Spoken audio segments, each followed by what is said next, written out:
nagda-drive na naman ako papunta kami Osamis City.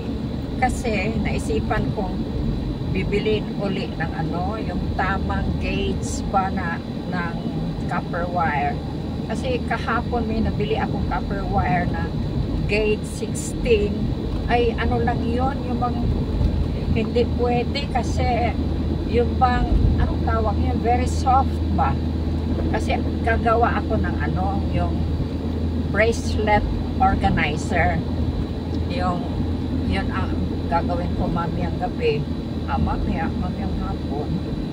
Kung meron ako, kaya bibili ako ng gauge. Ang tama siguro ay gauge 12 o di kaya 14. Ang 14 ay medyo soft pa rin yan, kaya siguro 12 ang bibilhin ko, gauge 12.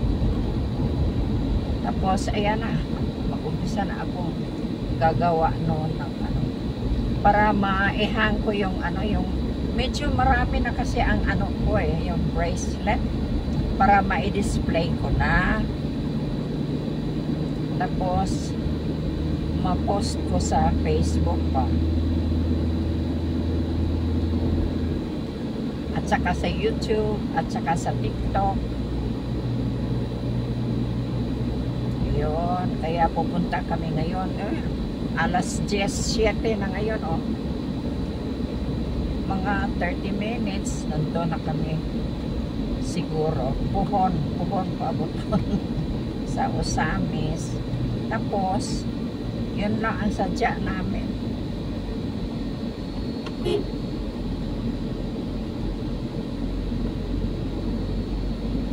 Ay mag-order pala kami ng ano, lumi sa favorite na restaurant ko, yung Shanghai Boy. Masarap ang lumi nila.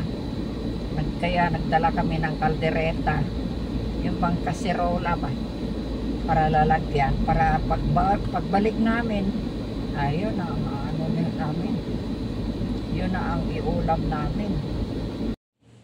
So guys, hanggang mamaya ha, i-share ko sa inyo ang anong gagawin ko sa ano, sa copper wire na gauge 12 at saka 14 ha. Thank you for watching. Bye bye.